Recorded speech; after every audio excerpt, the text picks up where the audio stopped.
Well, hello, everybody, and welcome to this episode of the Classroom Matters podcast with me, your host, Kristy Houle. And today I am delighted to have with me Mae Caratachea. I stumbled with that, but I think I got it. Did I get it, Mae? It was real close. Caratachea. Caratachea. It's a beautiful name. It.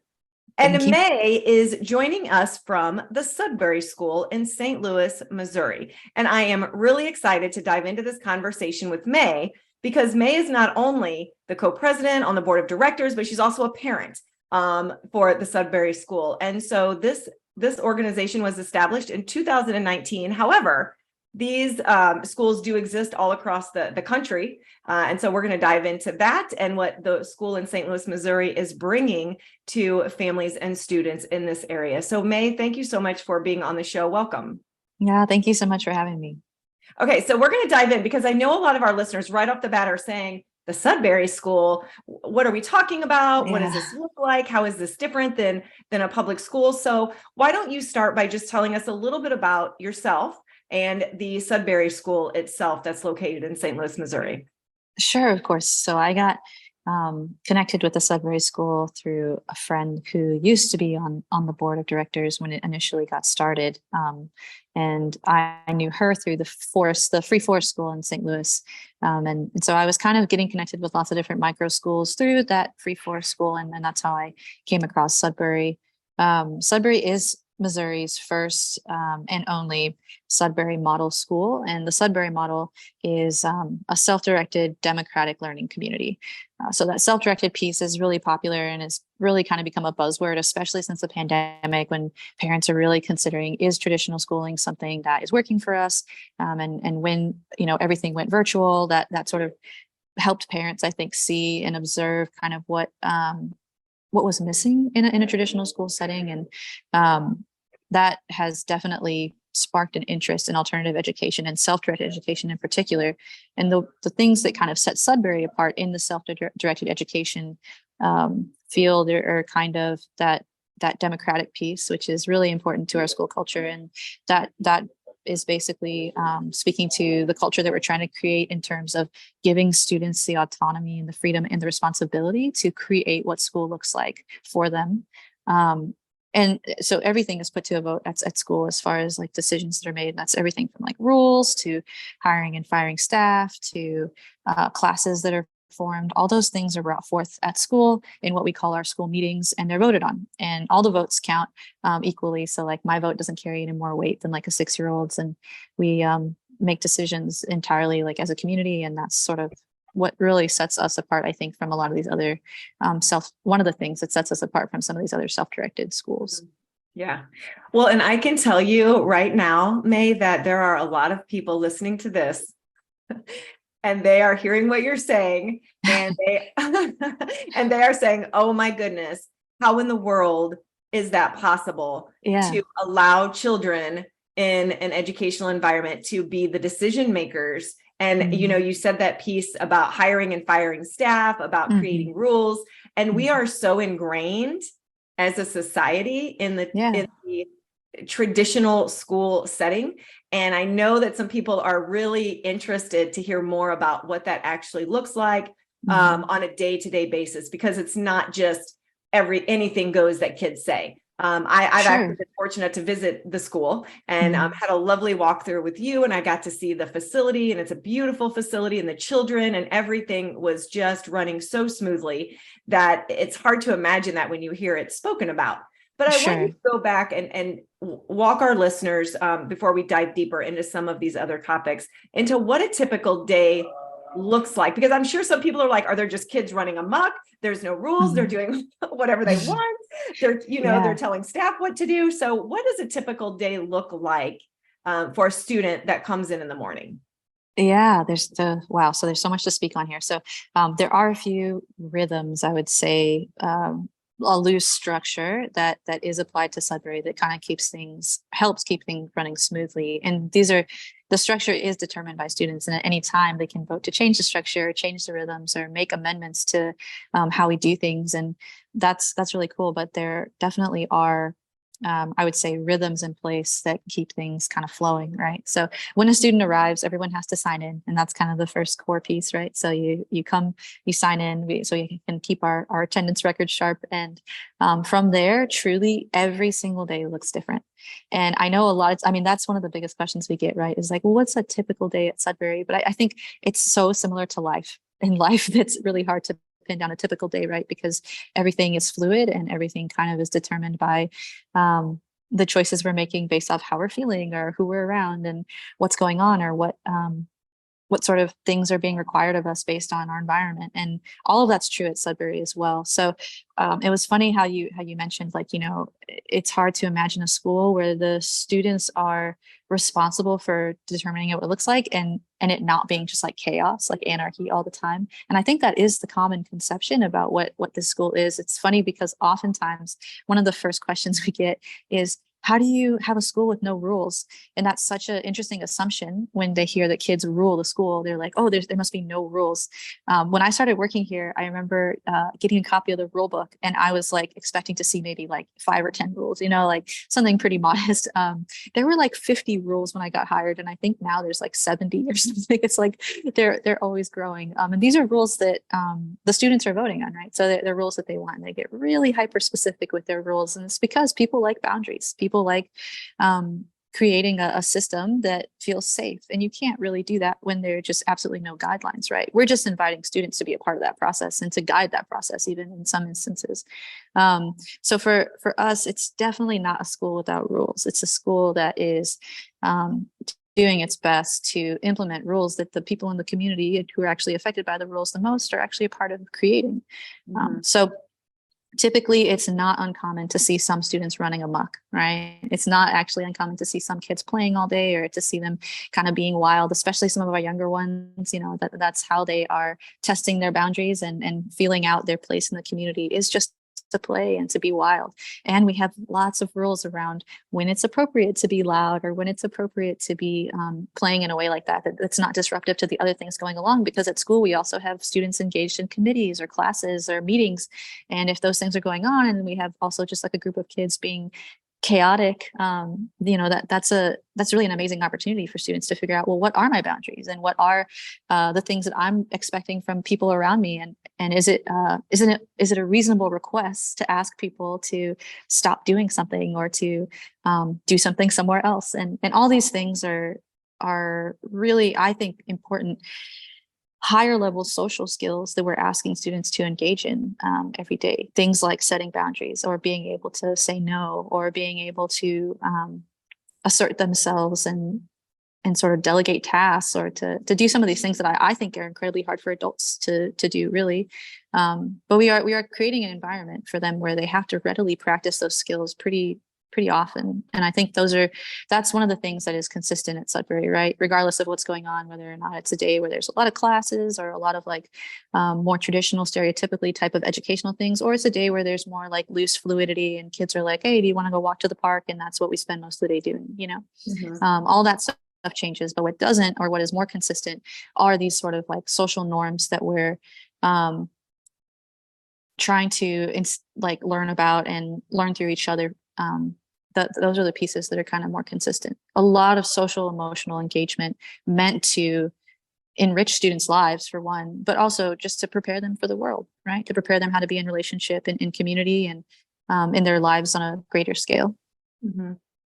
Yeah, so it sounds like you are doing an outstanding job of addressing, like you're saying, the social emotional, how to collaborate, how to have conversations, how to get along, how to understand group norms, right? Yeah.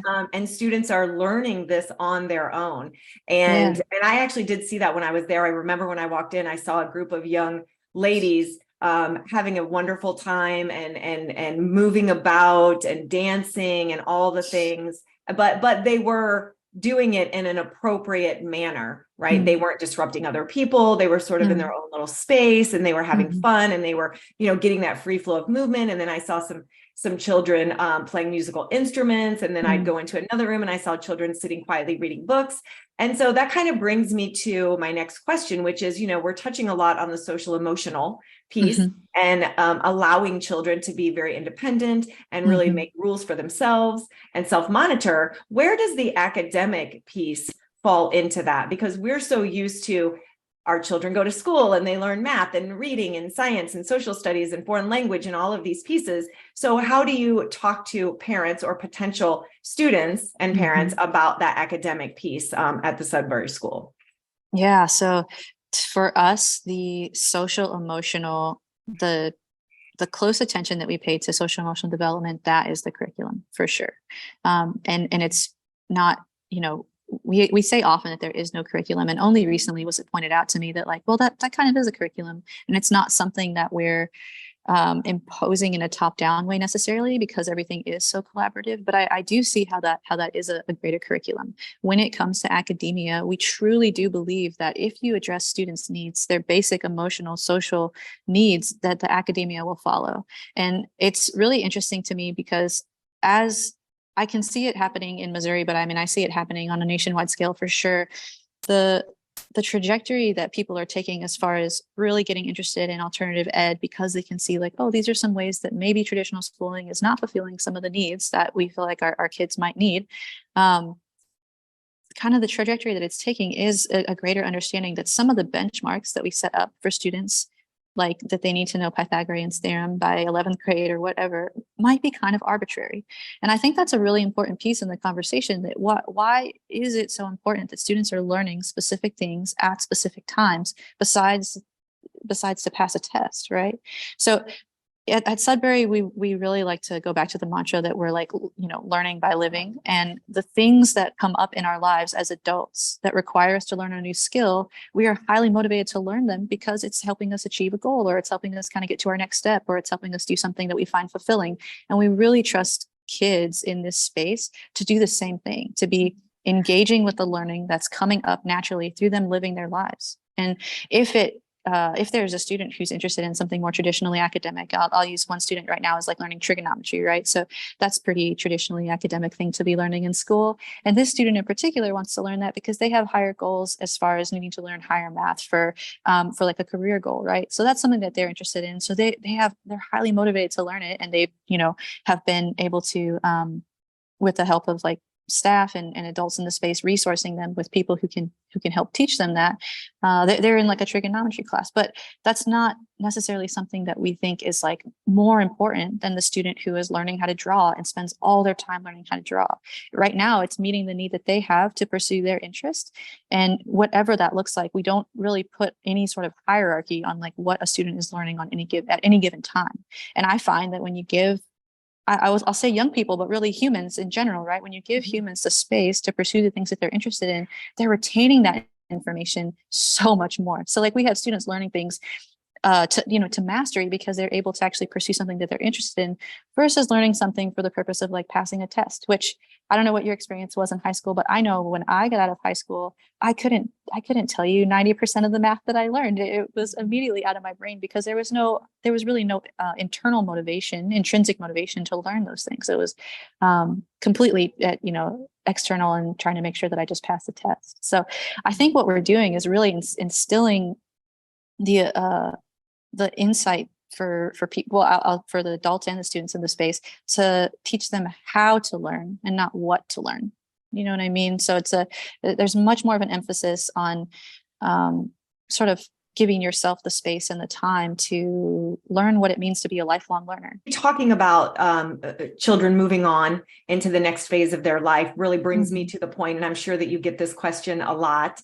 Yeah. If this is a place where there are no assessments, no tests, no grades, no homework, no curriculum, I'm sure you know what my next question is going to be. Yeah. What does that look like for a child, a student who is wanting to attend college, who's wanting to attend, higher education, or move forward into a career where they do need those transcripts or those things? So what does that look like coming out of the Sudbury School? Absolutely. So at our school, we're really young, right? So we only opened in 2019, and we haven't had a student graduate to go on to like a 4-year college or to even a community college or anything like that, because we just haven't had any students really go through all the way. But the while that is true for our school, Sudbury model schools, like you said, exist all over the world. Mhm. And at this point, it's not really an experiment anymore. We do know how students fare who go through a schooling system like ours, and what kind of outcomes they have in terms of wanting to go on to higher ed. And they're really similar to homeschoolers, which are usually pretty similar to other schools, right? So just like if a homeschooler was interested in going to like a 4-year college or trying to do some kind of higher education.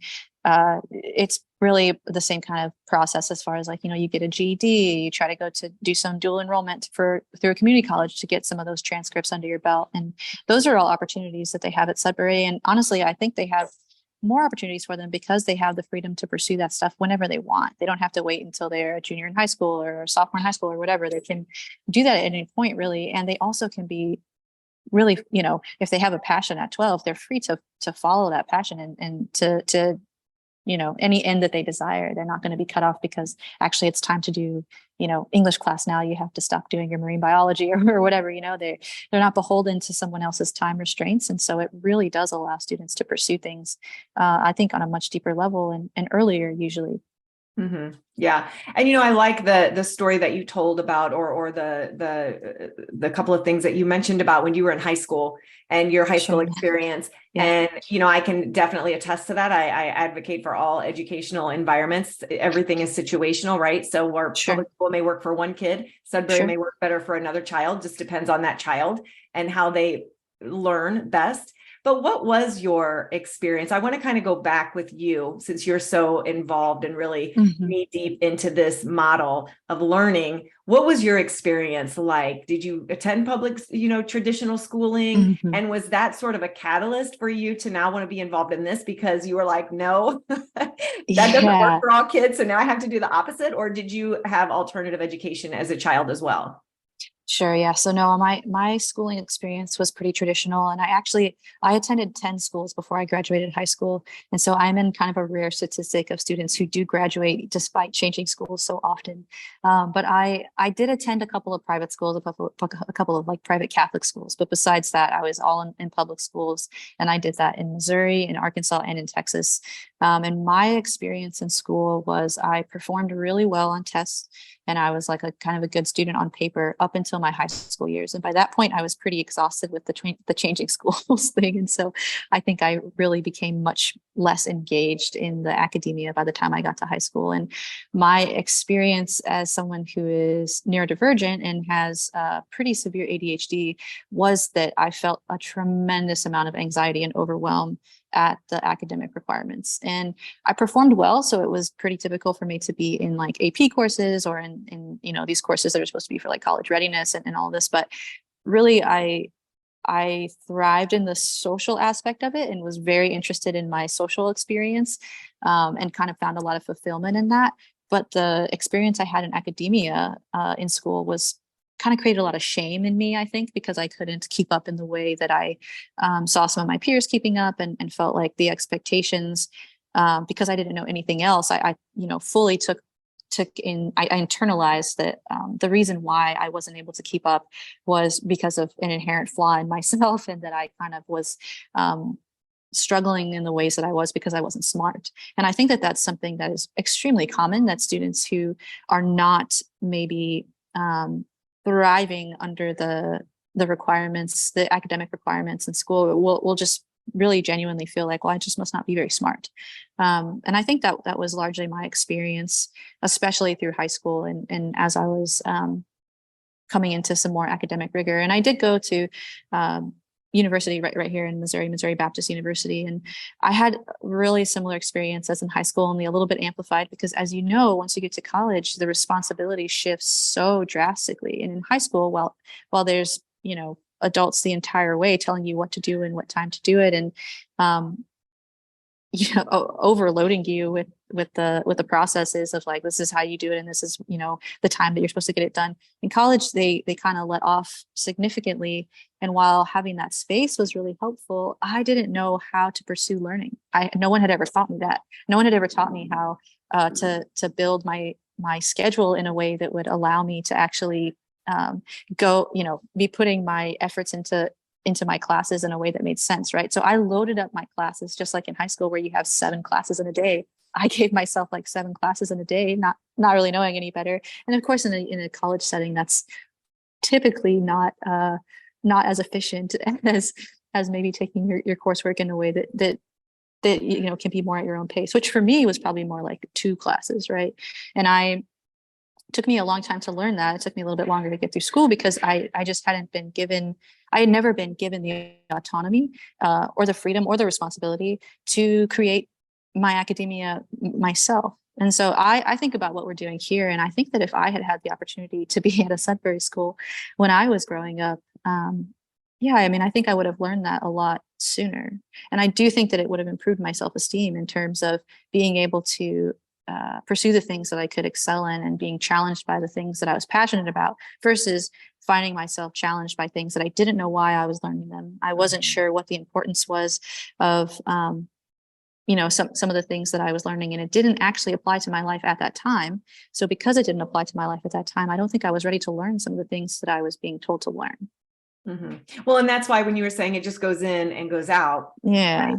So do you think that we're failing our children in the public school setting or in schools that with an overload of unimportant tasks and facts, and we're sort of cramming all those into this child because they happen to be a certain age or at a certain grade level, like a little, you know, a system of just generating kids through and less really focusing on who they are as an individual child? Do you think that we're failing our children in that aspect?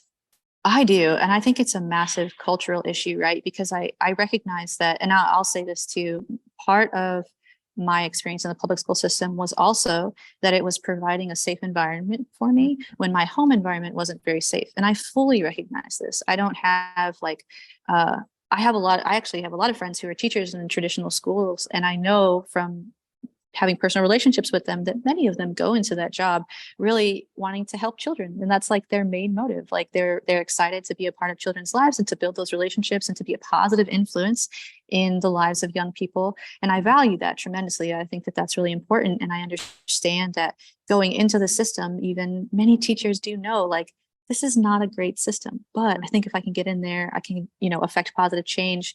I'm skeptical that the system can be fixed from the inside, but I understand the motivation. I understand that, you know, like I said, for me, some of the relationships that I had with my teachers in a public school system were quite literally saving my life in some way when I was a young person, and I really needed that. And I understand that the way that our culture and our society is set up right now, we are not in a position for every single student, every single young person to be able to be involved in a school like ours. We're trying really hard to make sure that our school is accessible to everyone. But really, if every single school looked more like ours, I think that's truly the answer. And right now, the way that it's set up, I do think that we are doing children a disservice by putting them in an environment where we are asking them to give up their autonomy entirely and to do it and perform well at the same time. I think that's a wild expectation to have of an adult, let alone of a child. Yeah, I see the public school system as operating in a way that is sort of creating compliant children and not necessarily children who are cooperative or who know how to be self-sufficient or who know how to, like you said, sort of like find themselves, right? And that's such an important piece of childhood, to be able to explore your own inner world and to have the time and space to decide what you like or to even know what you like. And so many kids are kind of being robbed of that by being required to sit in a very specific environment meant to produce a very specific kind of person. Yeah, and to be kind of not given the freedom to explore what it might look like to pursue what they actually are interested in. Mm-hmm. So you mentioned accessibility and opportunity, and you also mentioned being a neurodiverse individual. And, you know, it kind of sort of got me thinking about children having opportunities at the school that are, you know, neurodivergent or have special needs. And so Sure. talk a little bit about what you offer for children that may have special needs or need some different accessibility or different types of opportunities? Or is that something that you are able to offer at the Sudbury School? Yeah, absolutely. And I'll say, so I always say, that question comes up a lot as far as like, like, is this environment like a suitable environment for people who are neurodiverse? And I think really the main thing that would qualify a student to be capable of being in our environment and thrive has more to do with independence, whether they're neurodivergent or not. And the independence piece is the ability to be in an environment where you're not being supervised constantly, right? And there are some children, whether they're neurodiverse or not, who simply are not ready to be in an environment where they're not supervised. Obviously, I think of really, really young children, and then maybe children who are not quite as young, but who just don't have the regulation or the ability for one reason or another to be able to be in an environment where they can still stay safe and keep their peers safe, despite not having constant supervision. Because that's a really big deal at a Sudbury school, and our school is no different. We think it's important for students to have independence and not be constantly supervised, and to be managing their own time in a safe environment, while like having that independence and not constantly be looking to an adult for their guidance and support, but looking to each other and to themselves. And of course, staff and volunteers are available and are always around to help facilitate in anything that students are asking for. But it is a really important piece, and I try to be really transparent with parents about that, because I think I think it's really important for people to know that it actually, there is definitely a level of responsibility that you have to be capable of in order to be at a Sudbury school. And then the other thing besides that is that you have to be able to learn how to take accountability for yourself and to hold others accountable. And this is a massive learning curve, and usually students have a long time to learn it, but it has come up before where students are not ready to be held accountable, and for one reason or another, they can't participate in our the system that we have in place for dealing with infractions, which is really cool. And I actually want to explain that, but we can maybe talk about that in a few minutes. But if they're not really able to participate in that, or they're not really able to be in an unsupervised space for prolonged times, then they're probably not really ready to be at Sudbury. And we see students from a lot of different backgrounds, and we have a pretty good array of students at this point who are neurodivergent and who are neurotypical. And the really interesting things about a school like ours is that, well, for one, we're a micro school, so we're really small. We have 19 students, and of those students, the age range is from 6 to 16, and we do not segregate by age or grade or anything like that. So it's very typical to see like students of all different ages kind of engaging with something, maybe all of them engaging in it in a slightly different way depending on ability and skill level. But it's pretty normal to see students in mixed age groups and playing and engaging with each other.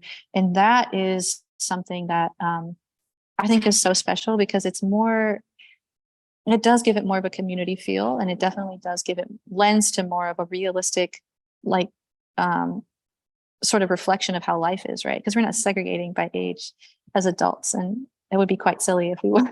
And I think that offering that in our space is something that goes a really long way with students who are neurodivergent, in helping them to gain a sense of independence and trust in themselves and autonomy, because they can be in the space and not be segregated in any kind of way, or sort of viewed as less competent in any way. Because in the same way that we don't view someone younger than us as less competent, we recognize that everyone has different skills and abilities and things that they bring to the table, regardless of age or neurodiversity or whatever. Everyone's kind of bringing something, and we're all open to like learning from each other. And it's much more fluid in that way than maybe in a more traditional school, where it's like, oh, well, we're trying to make sure this kid passes this thing and they're not able to for whatever reason, and we need to separate them off and do these special classes, or take them to be with a special person to oversee their processes at school or whatever. And in our environment, everyone really is responsible for themselves to a degree.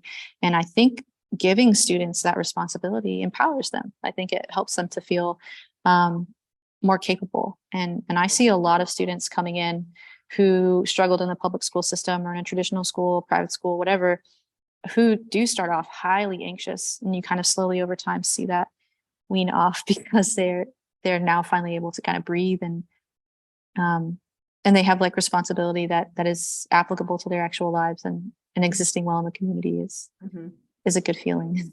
Mm-hmm.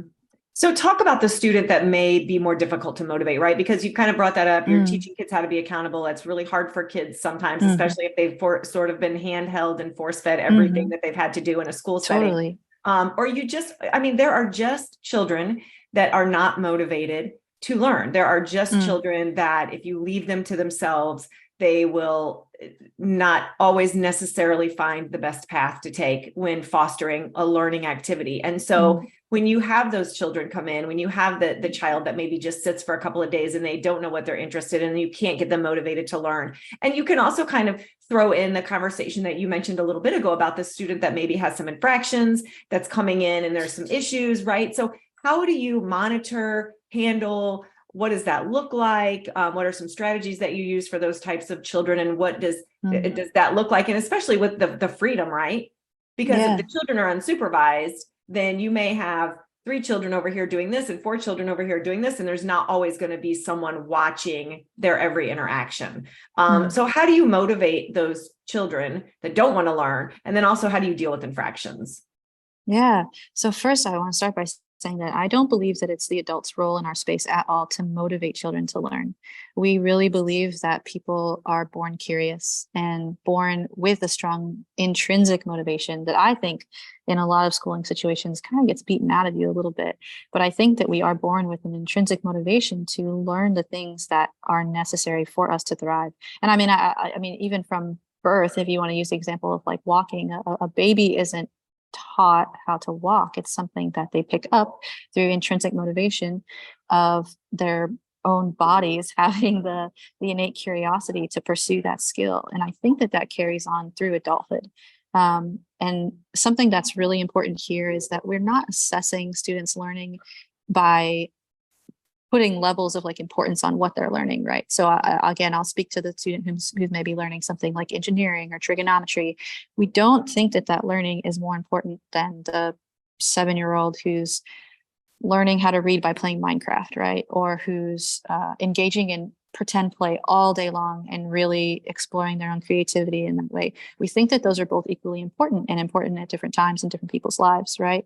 And I think that something that really makes us unique, because we don't have a top-down curriculum, is that we're really interested in helping students, when they are intrinsically motivated, pursuing that thing, whatever it is, no matter how obscure it is or whatever it may be. We're really trying to create an environment where the adults in the space are supportive of the things that they are wanting to pursue, even if that thing is to learn the Rubik's Cube in 4 seconds or whatever, like we don't consider those things to be less important. And that's something that's really important to what we're trying to do in terms of getting away from the extrinsic motivation and that sort of knee-jerk reaction in our culture to place like a hierarchy on what is important for children to learn versus trusting them to be pursuing the things that they're passionate about and therefore becoming a more whole person. So do you nudge them though? Do you because I'm thinking if I, no, go ahead. Okay, I'm sitting here thinking about a couple of kids that if I, and I'm sure you've had this situation, right? Yeah. Like I'm a frustrated parent and I'm like, my child is not, they hate school. They hate public school. They need a more free environment. So I bring my child in and they choose to just sit on the couch for the first week of school, right? Because they can't find something that they're interested in. And then after a week I say, Mae, how is my child doing? What's going on? They sat on the couch all week, right? So are there like little nudges, or I'm sure there has to be like conversations of staff to say, hey, buddy, what do you want to do? Or no, do you just leave it up to the kid? In that scenario, I would tell you to give them probably like 5 more months of the couch sitting. And you know how hard that would be for parents, right? I do. And so my son he's about to be 9. And he's been here at Sudbury off and on since he was like 7. And the trajectory that he took was eye-opening. It was extremely eye-opening. And I had, as a parent, sort of like built up this expectation of what his experience would look like here. And as a staff person, honestly, I had some expectations that were coming from my own insecurities, if I'm being honest. And I sort of saw him just like really not meet any of those. And in that first year in particular, kind of just decompress in a really surprising way. My oldest son is spent so much time on the computer and spent so much time on video games, and that was something that I had such big feelings about before he even came to school. That it was tough. It was tough as a parent to stand back and to kind of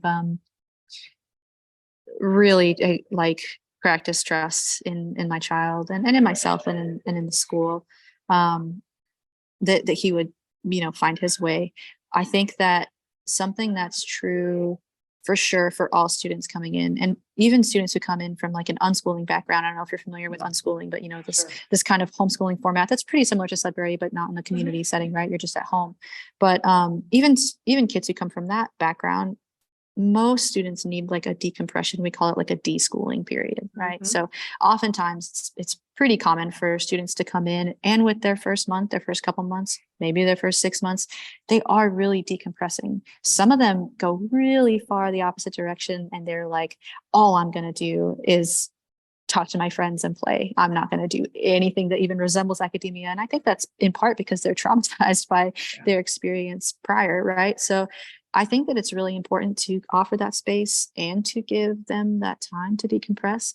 But I also recognize that the mental health component, which is what we're much more concerned about, is a piece. And some students can find themselves depressed, right? Like this is the first time that I've ever had the time to just sit with myself, and it's kind of freaking me out. And I don't really know what to do with it. And that can be incredibly overwhelming, and that can be a source of anxiety in and of itself. So the staff and the volunteers aren't unaware that like it's a delicate time for students who are, for the very first time, maybe for some of them, really truly being responsible for their own time. And that we know can be overwhelming. So lots of conversations, and definitely a lot of being open to sitting in silence with some students who maybe do just need to know, like, okay, this is a safe space. I can sit here and hang out, and there's no one's going to be like expecting something else of me. And sometimes that takes a minute. Sometimes that takes a little while. And I think that the other thing is it's all about exposure here, right? Because we're not requiring students to learn specific things at specific times. It is really important to us that we have adults in the space who come from really diverse backgrounds, who do have different expertise, who are sharing, various passions. And having that exposure is kind of what usually brings students who maybe don't know what to do out of their shell, right? And they maybe see something going on and they're like, oh, hey, I've never learned how to play guitar. That looks really interesting. Maybe I'll try that. Or, oh, hey, this person's creating a board game. That looks interesting. Maybe I'll go see. And so the exposure is a big part of it too. Being open and being available to students goes a long way, especially with some of these introverts. When we get these introverts coming in and, maybe a traditional school setting force them out of their shell in one way or the other. And we're not doing that here. So, yeah. And it sounds like parents being able to, and you helping them step away from themselves and stop playing the compare my child to where every other child is on the block. Yeah. Right. And so it's funny because a girlfriend and I were just talking the other day about the new parents and parents that have kindergartners and first graders, and how they will lose sleep because their child is not at a specific reading level where the other children are at. And then we kind of thought about it as because we're both older women that have been in education, our children are almost grown. And we're like, does it really matter when you step back and think about it, if your child really grasps the concept of reading at 7 or at 8 or at 9 or at 11, right? And so I love that concept about you don't have to be at the same place that every other child is. But I know that's difficult in the society that we live, especially with social media and everyone, oh gosh, my child's doing this and my child's doing that, and they're reading this book. And you may have a kid that's not quite there yet. And so as a parent, you feel, I need to push my kid because they are not where they're supposed to be at 12 years old. So it sounds like you're doing a really sensational job of putting that into perspective and really what's important for that child, and less about what society says that where they should be or who they should be, and more about who they are. Absolutely. I think one of the funniest things that I hear is like, well, I went to public school and look, I'm doing fine. But it's like we have a society and a culture full of adults on pharmaceuticals with Oh a gosh. long list and like, and who are highly anxious and the increase in depression and Mhm. all these things. It's like, well, it's very obvious that culturally, actually, the adults in our society tend to not thrive and tend to struggle a lot and for lots of different reasons. But to me, I just find it really ironic that people are like, well, I'm so well adjusted and I went to public school, so how bad can it be? But I think our culture, not just for the public school, but for lots of reasons, is doing a disservice to children and to adults. And I don't think that any of us should at this point really be like, well, this is what we should do because the greater culture is doing it. So it Mhm. must be what's normal or it must be what's Mhm. healthy. Mhm. Yeah. So what's the system look like for students that don't respect the boundaries, don't respect the Oh, rhythm, yeah. as you called it? Let's dive into that really quickly. Yeah, sure. So we have something. So, okay. So at a traditional school, if you get in trouble, typically you will get like detention or something like that. And then maybe if you get in trouble enough times, you might get suspended or you might have to have like a conference with the principal and your parents or whatever. So at school, at our Sudbury school, we try really hard to make sure that the the way that infractions are dealt with is collaborative, right? First and foremost, and that people actually held accountable when they are breaking rules, and that in that way, we're hoping that it builds a culture of students feeling like I have the power to hold people accountable, and I am comfortable being held accountable because I trust that the system is collaborating with me, right? So we try to be as restorative as possible. We're very non-punitive, and the way that it looks is we have something called our judicial committee, and the judicial committee is comprised of 2 students and a staff person. And in the judicial committee, they take what are called complaint forms, and anyone can fill out a complaint form, whether you're an adult or a student. So it's not just like grown-ups, enforcing the rules. And anyone can be written up for breaking a rule, grown-ups included. I think my last write-up was for leaving materials out that I had been using, and I left them all day and didn't clean up my mess. And that was, I think, my most recent write-up. But yeah, so anyone can be written up, and I think that's really important for students to see that, like, oh, like I'm just as important a member of this community as anyone else, and I'm allowed to enforce the rules just like anyone else. And when someone does break a rule, the way that the complaint form is filled out is, the person who did the write-up will put their name on it, and the person that broke the rule gets their name put on it, and then the situation in a nutshell, what happened and what rule was broken, and then any witnesses that were around will be listed.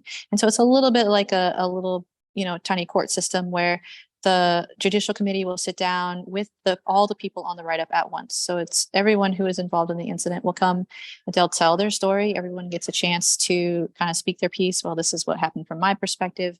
And then the judicial committee that's comprised of the 2 students and the staff person is responsible for deciding which was a rule actually broken, and if it was broken, does it warrant a consequence? And all of our consequences are logical or practical consequences. And like I said, it's a discussion that is held so that people can kind of collaborate on what they think makes the most sense. And it's pretty straightforward, because if you're in a community where you value respecting people's bodies or whatever, then when you're in that situation, it's kind of like, oh, well, how do we want to handle it when someone feels like they've been disrespected? Or how do we want to handle it when it feels like someone's not respecting the materials at school that we paid for with our school budget? Like all of these things are really requiring students to think in a more communal way that I think lends to having the school take responsibility for itself. And that judicial committee piece is also kind of a really main core tenet of our school that lends to the rhythm. There's so few things at our school that are mandatory, but participating in JC is mandatory. So that's one of the things that if you feel like you can't really participate in that, this probably isn't the right environment.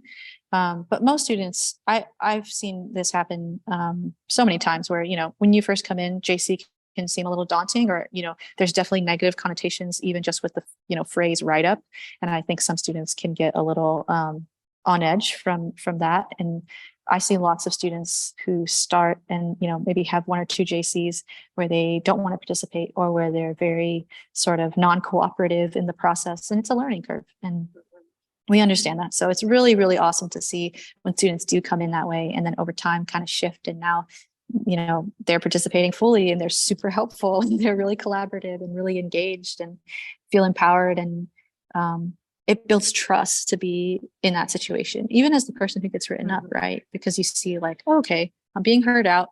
They're willing to listen to my side. Maybe I did break this rule. This consequence makes sense. It's not something arbitrary, like go sit in timeout for, 30 minutes after school or whatever. And yeah, so it feels very practical and it feels really efficient. Yeah. So let's wrap up by talking about enrollment. And let's say, Sure. if I have a child that I'm not sure if this is the right thing for them, but I really maybe want to try it out for a little bit, like what does that process look like? Because I know we're jumping into summer. And so parents are currently making decisions about their children's next year of education. And so what does that process look like at the Sudbury School? Yeah, so we have rolling enrollment, so you can enroll at any time, and we do get quite a bit of traffic in the summer from parents who are trying to try something out. And the way that it looks at our school is typically we'll offer a tour, right, so that people can come kind of see the space. And if they come and see the space and they're like, all right, I really want to kind of see what it would be like to have my student here, or the student is interested in trying out a day, we offer 2 trial days that are no obligation and like no cost or anything like that. And you can just kind of come and experience the school as a student. And you can participate in all the school, activities that we do on the days that you're here. And we try to offer a day that is more busy because we have part-timers. There are some days where there are part-timers who are just not there and the school is really quiet. And then we have a day when like everyone shows up. And so we try to have students come on 2 different days so they can see the school when it's really busy and then see it when it's really quiet, just so they can kind of gauge what the experience is like more accurately. And after those trial days, if they're interested in enrolling, we offer enrollments at either 12 months or 6 months. And for both of those, the first month is considered a practice period.